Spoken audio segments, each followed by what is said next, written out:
श्री शिवाय नमस्तुभ्यम। हर हर महादेव, जय भोलेनाथ। आज की इस वीडियो में आप श्रवण करेंगे प्रिय भक्तगणों बुद्ध प्रदोष की पावन व्रत कथा, जिसके श्रवण मात्र से साधक के सभी पाप कर्म नष्ट हो जाते हैं और साथ ही दुख दारिद्रता दूर हो जाती है। तो आइए ऐसे में श्रवण करते हैं बुद्ध प्रदोष की पावन व्रत कथा। भगवान भोलेनाथ को अति प्रिय है प्रदोष व्रत। प्रदोष व्रत के दौरान स्कंद पुराण के अनुसार प्रत्येक माह के दोनों पक्षों की त्रयोदशी के दिन संध्या काल के समय को प्रदोष कहा जाता है और इस दिन शिव जी को प्रसन्न करने के लिए प्रदोष व्रत रखा जाता है। भगवान भोलेनाथ को प्रदोष व्रत अति प्रिय है। जो साधक अपनी सच्ची श्रद्धा से भगवान भोलेनाथ का प्रदोष व्रत करते हैं, भगवान उनकी शीघ्र ही सभी मनोकामनाएं पूर्ण करते हैं। प्रदोष व्रत के दौरान इस कथा को सुनने और सुनाने वाले और इसका हुकारा भरने वाले को भगवान भोलेनाथ अटल संपत्ति तेजस्वी पुत्र प्रदान करते हैं। तो आइए भक्तों श्रवण करते हैं। स्कंद पुराण में वर्णित एक कथा के अनुसार प्राचीन काल में एक विधवा ब्राह्मणी अपने पुत्र को लेकर भिक्षा लेने जाती और संध्या को लौटती थी। एक दिन जब वह भिक्षा लेकर लौट रही थी तो उसे नदी के किनारे एक सुंदर बालक दिखाई दिया जो विदर्भ देश का राजकुमार धर्मगुप्त था। शत्रुओं ने उसके पिता को मारकर उसका राज्य हड़प लिया था। उसकी माता की भी मृत्यु अकाल हुई थी। ब्राह्मणी ने उस बालक को अपना लिया और उसका लालन पोषण किया। कुछ समय पश्चात ब्राह्मणी दोनों बालकों के साथ देव योग से देव मंदिर गई। वहां उनकी भेंट ऋषि शांडिल्य से हुई।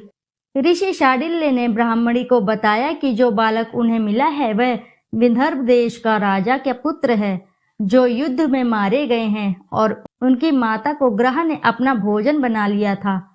ऋषि शांडिल्य ने ब्राह्मणी को प्रदोष व्रत करने की सलाह दी। ऋषि की आज्ञा से दोनों बालकों ने भी प्रदोष व्रत शुरू किया। एक दिन दोनों बालक वन में घूम रहे थे, तभी उन्हें कुछ गंधर्व कन्याएं दिखाई दी। ब्राह्मण बालक तो घर लौट आया, किंतु राजकुमार धर्मगुप्त अंशुमति नाम की गंधर्व कन्या से बात करने लगे। गंधर्व कन्या और राजकुमार एक दूसरे पर मोहित हो गए। कन्या ने विवाह हेतु राजकुमार को अपने पिता से मिलवाने के लिए बुलवाया। दूसरे दिन जब वह पुण्य गंधर्व कन्या से मिलने आया तो गंधर्व कन्या के पिता ने बताया कि वह विदर्भ देश का राजकुमार है। भगवान शिव की आज्ञा से गंधर्व राज ने अपनी पुत्री का विवाह राजकुमार धर्मगुप्त से कराया।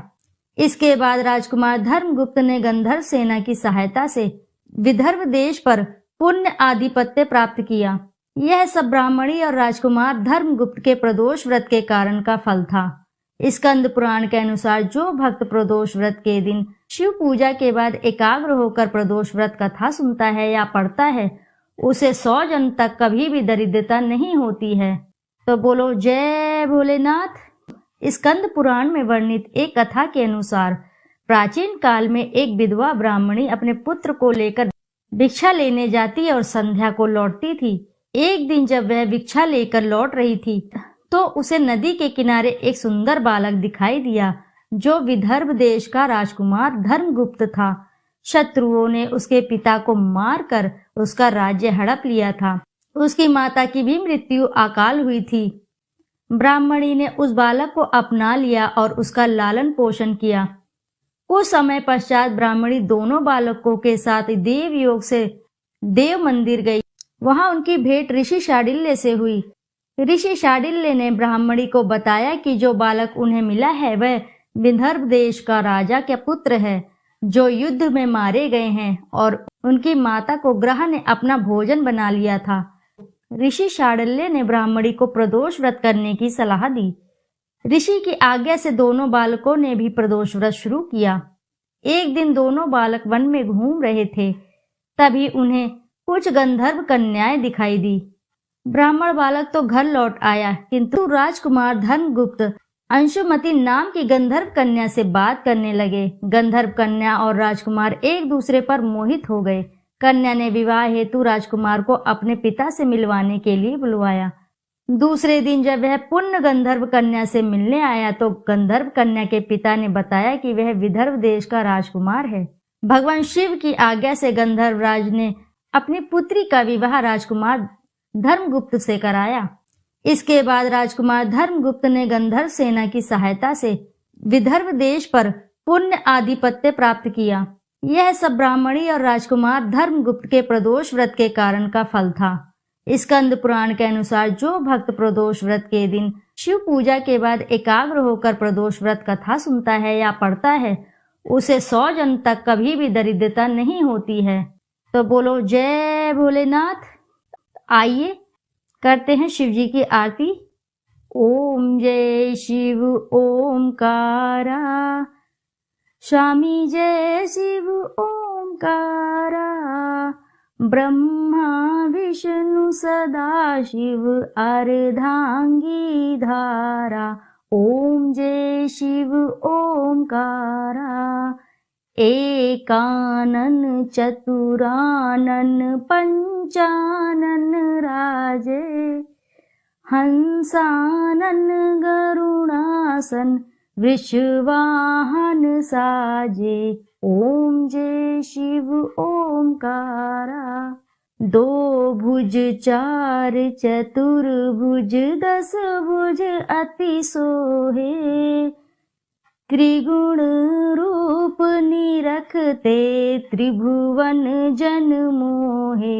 ओम जय शिव ओमकारा, अक्षमाला वनमाला मुंडमाला धारी, त्रिपुरारी कंसारी करमाला धारी।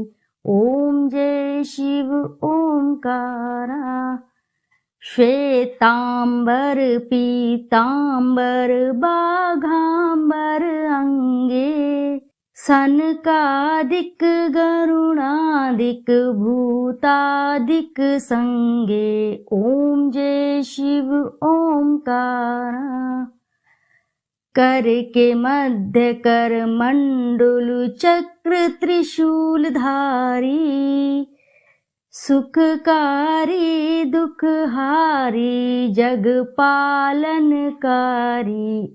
ओम जय शिव ओमकारा, ब्रह्मा विष्णु सदा शिव जानत अविवेका, मधु कैटब 2 मारे सुर भयहीन करे। ओम जय शिव ओमकारा, लक्ष्मी व सावित्री पार्वती संगा, पार्वती अर्धांगी शिव लहरी गंगा। ओम जय शिव ओमकारा, पर्वत सोहे पार्वती शंकर कैलासा, भांग धतूर का भोजन भस्मी में वासा।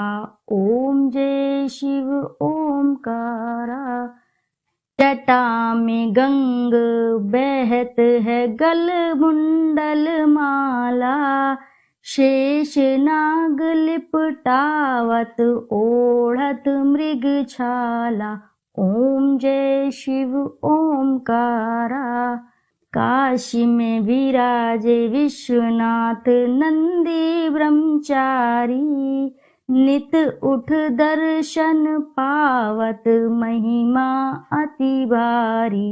ओम जय शिव ओमकारा, त्रिगुण स्वामी जी की आरती जो कोई नर गावे, कहत शिवानंद स्वामी मन वांछित फल पावे। ओम जय शिव ओमकारा। तो बोलो भक्तों, हर हर महादेव, जय भोलेनाथ।